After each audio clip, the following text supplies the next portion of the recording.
প্রশ্ন হলো, শবে বরাতের কোনো আমল আছে কিনা, শবে বরাতের রোজা ও নামাজের নিয়ম কি? সবচেয়ে বহুল জিজ্ঞাসিত প্রশ্ন এখনকার। শবে বরাত আসছে, যেটাকে আসলে হাদিসের ভাষ্যে বলা হয়েছে মধ্য শাবানের রাত, শবে বরাত না।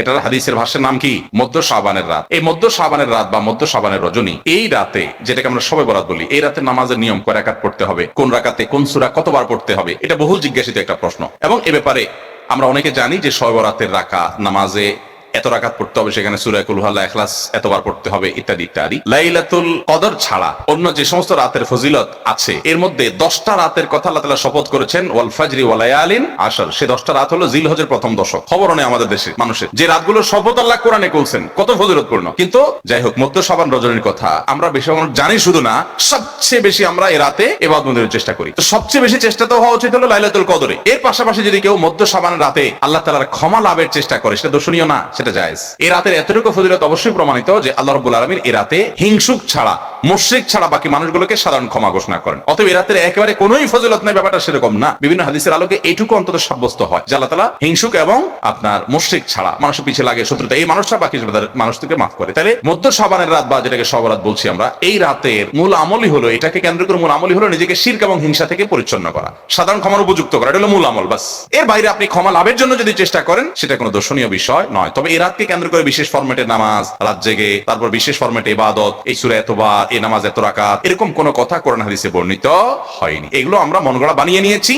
এবং যদি এরকম কোন ফরম্যাট আমরা ঠিক করে নিয়ে সেভাবে ইবাদত করাটাকে আমরা এই রাতের আমল, শরিয়া সিদ্ধ আমল মনে করি বা সুন্নাহ আমল মনে করি বা কোন নির্দিষ্ট আমল মনে করি, তাহলে বেদাতে পর্যবেসিত হবে। অতএব বাড়াবাড়ি এবং ছাড়াছাড়ি এই দুইটাই আমাদেরকে পরিহার করতে হবে। যতটুকু আছে ততটুকু আমরা আমল করব এবং এসে আমল অনুযায়ী আমরা চলার চেষ্টা করব। শবে বরাতে সবচেয়ে বেশি মানুষ মসজিদে কেন ভিড় জমায় বলেন তো? শবে কদর বেশি ফজিলতপূর্ণ না এই রাত? শবে কদর কোন তুলনা আছে শবে কদরের সাথে কোনটা? কিন্তু শবে কদরে কি এত মানুষ ইবাদত বন্দেগী করার চেষ্টা করে? শবে বরাতে যত করে, কারণ কি? মিষ্টির জন্য বলে। খারাপ বলেন নাই। আমি ছোট থাকতে যখন মাদ্রাসায় পড়ি, লজিং এ ছিলাম এক বাড়িতে, আমার মনে আছে এক মসজিদে সারা রাত শবে বরাতে এরকম দোয়া দুরূদ হয়েছে।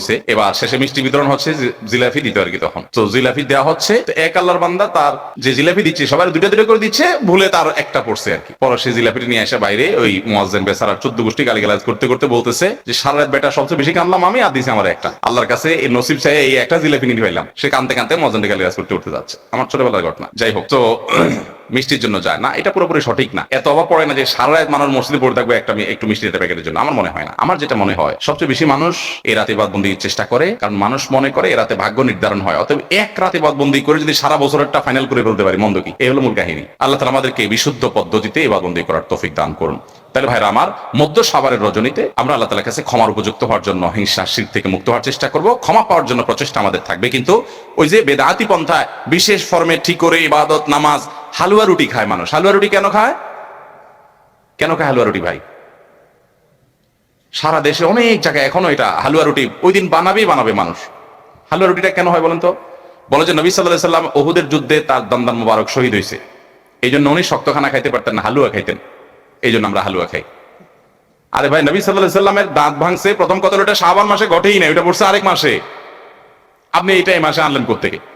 আচ্ছা, তারপরে যদি ধরে নেই এই মাসেই হয়েছে, তো ওনার দাঁত ভাঙছে কাদের আঘাতে? মুশরিকদের আঘাতে, তাই না?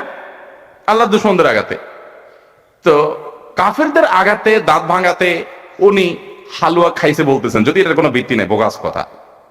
তারপরে ধরে নিলাম, তো আপনি ভালো দাঁত নিয়ে হালুয়া খাচ্ছেন কোন শরমে?